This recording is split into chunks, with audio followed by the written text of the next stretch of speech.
Hola, hola. Siguiendo con la serie de vídeos de la configuración experta del programa Plus Slicer, hoy os traigo un vídeo en el que vamos a ver la sección Avanzado dentro de la pestaña Configuración de impresión. Será un vídeo cortito donde recorreremos los 5 ajustes expertos que tenemos en esta pestaña. Así que, quédate, que empezamos. Bien, como os he comentado, ya estoy aquí en la configuración de impresión, en la sección de Avanzado con la configuración experta. Vemos que la primera opción que nos encontramos es el apartado Superposición. En este apartado podemos indicar qué porcentaje o cuántos milímetros de superposición hay entre el relleno y los perímetros. Para ver este ajuste he cargado ya una pieza en la base, que en este caso es una arandela hueca, que nos va a servir perfectamente para ver este ajuste. Por defecto aparece en el 25%. Si laminamos la pieza y vamos a la capa inicial, donde tenemos relleno sólido y los perímetros, y hacemos mucho zoom, vemos que la parte del relleno se superpone un poquito a los perímetros laterales. Esto garantiza que no existan huecos en el relleno y que esté perfectamente adherido a los perímetros de la pieza. Si este ajuste estuviese en el 0% o 0 milímetros, recordad siempre poner el símbolo por ciento cuando estáis hablando de porcentajes, y laminamos, veis que esta parte termina justo donde empieza este perímetro.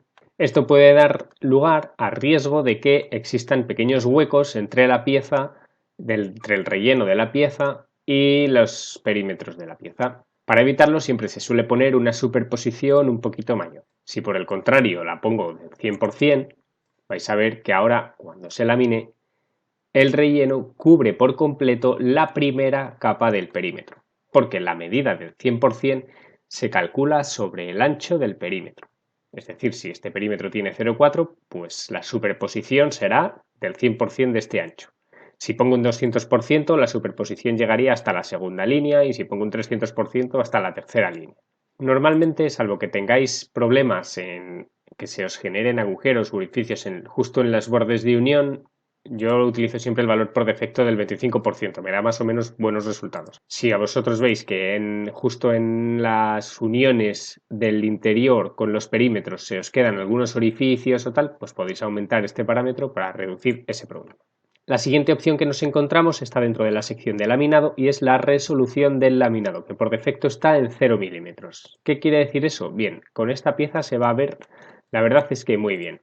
Yo he cargado una pieza que es cilíndrica, ¿de acuerdo? Entonces, cuando lamino, obtengo un círculo, que es lo lógico, lo esperable.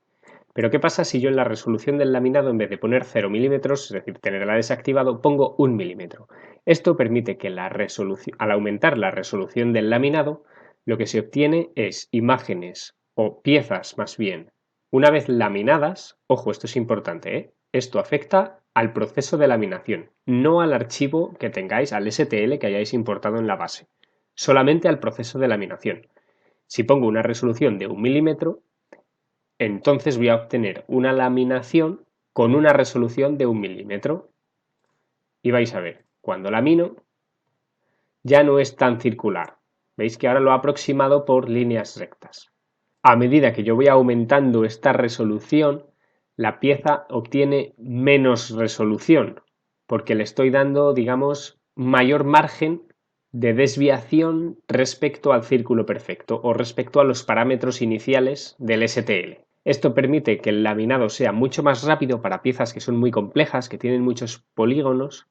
Lo que haces es aumentar el tamaño del polígono. En este caso, pues te generaría polígonos de 1 milímetro. Cuanto más pequeño es este valor, salen polígonos más pequeños y por tanto la laminación es más fiel al archivo real en STL. Por eso yo siempre normalmente lo tengo en 0.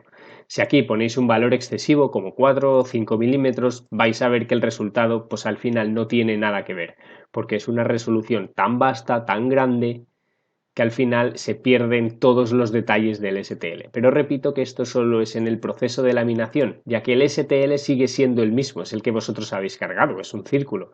Eso no cambia, pero en la previsualización de la laminación, ahí sí es donde cambia. El siguiente ajuste es la resolución del código G, que está un poco ligado con la resolución del laminado. Lo único que en este caso la resolución del código G es la resolución que va a sacar una vez que se exporta el código G. Al final, el proceso todo de laminado, desde que cargas el STL hasta que sacas el G-code, tiene como 3 pasos, digamos. El primero, que sería el STL en sí, con la carga del STL, en el que esa no tiene pérdida de resolución. Al final, el modelo STL que nosotros hemos generado o que nos hemos descargado tiene una determinada resolución. Y esa resolución será la máxima, será lo máximo a lo que podemos llegar a obtener. Una vez que lo laminamos, podemos tener una pérdida de resolución durante ese proceso de laminado si nosotros aquí hemos modificado este valor y hemos aumentado la resolución del laminado.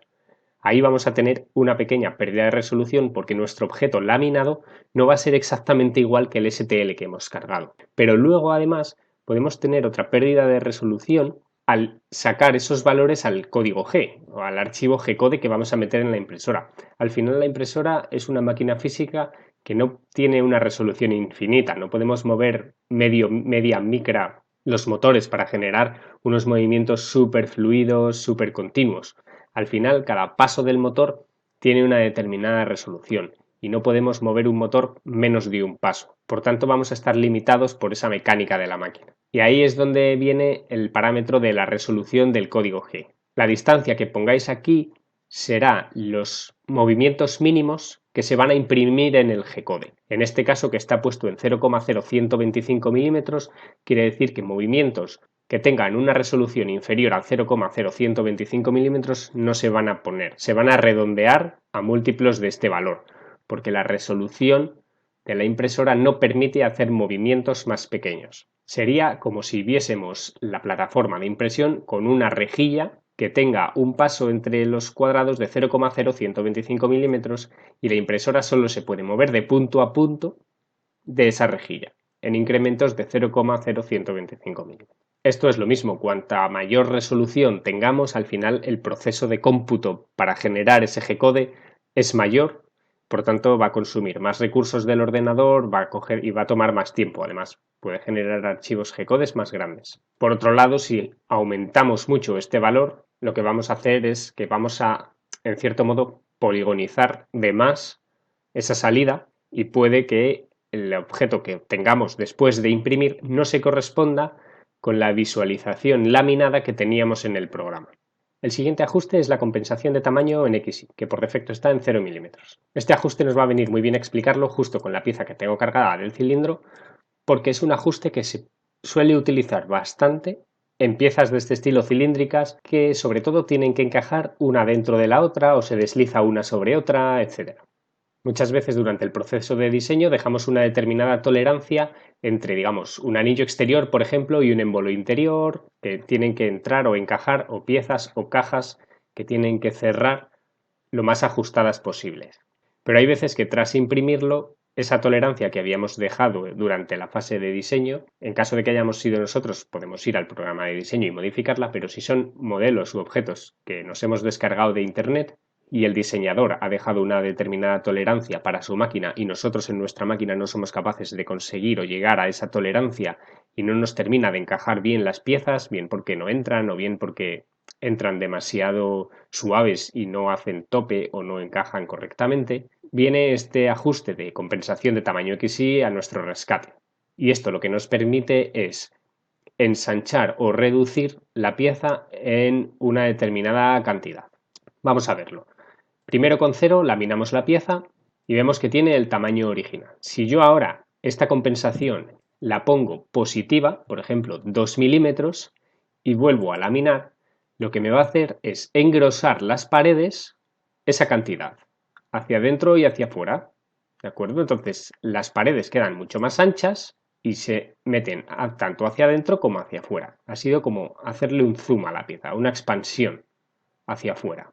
De forma que si el émbolo que iba dentro entraba demasiado libre, digamos, no quedaba fijo, de esta forma, al hacer el agujero más pequeño, entra más ajustado. Y si ponemos este valor negativo, como por ejemplo un -1, hace justo la operación contraria.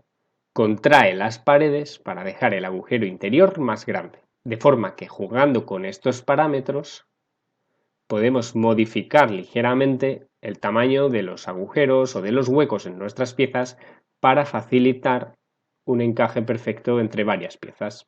Y finalmente tenemos la opción de otro, que es enlazar objetos de varias partes, que por defecto aparece marcado. Para ver cómo funciona esta opción, vamos a necesitar cargar varias piezas e imprimirlas en varios materiales, ya que este ajuste solamente tiene efecto cuando estamos utilizando la impresión multimaterial. Y para que veáis el efecto, pues he cargado esta pieza, que es Blastoise sobre una base, pero que además, si os fijáis, el Blastoise se mete dentro de la base, ¿de acuerdo? Blastoise, digamos que llega justo hasta la base y esto está superpuesto encima.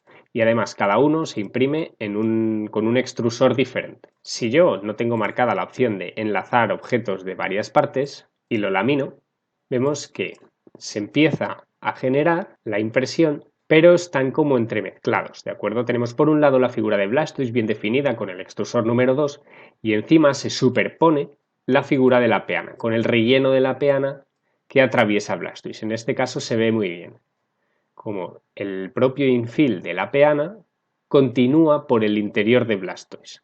Y a partir de aquí el infill que predomina es el de Blastoise, pero hasta aquí el infill, o sea, el relleno de Blastoise, es el de la peana. Si yo enlazo los objetos, lo que hace es diferenciarme esos dos objetos de una manera mayor. Es decir, Blastoise es Blastoise y el relleno infill de Blastoise será con el extrusor número 2 y el infill de la peana termina donde empieza Blastoise. Como veis, se separan perfectamente las dos piezas. Se imprimen una dentro de la otra, pero los extrusores son separados, los infills son separados y cada pieza, digamos, es independiente de la otra.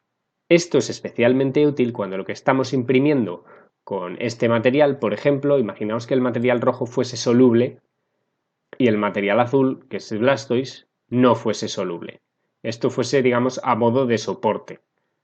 En ese caso me interesa que salga de esta forma, porque de la otra forma, si luego lo disuelvo en agua, me va a disolver también parte de Blastoise porque estaban entremezclados y de esta forma se distinguen perfectamente la pieza 1 de la pieza 2. Por tanto, este ajuste me sirve para separar perfectamente objetos que se extruyen con diferentes extrusores siempre que entren en colisión o en contacto unos con otros. Y hasta aquí ha llegado el vídeo de la configuración de impresión experta de la sección avanzada del programa ProSlicer. Como siempre, recordaros que en mi canal tenéis un montón de vídeos por si queréis profundizar en algún otro tema que no se ha visto en este, y como siempre espero que os haya gustado y sobre todo que os haya resultado útil. Si ha sido así, por favor suscríbete a mi canal para no perderte ninguna novedad y así apoyarme a seguir haciendo este contenido. Muchas gracias por verlo y nos vemos en el siguiente.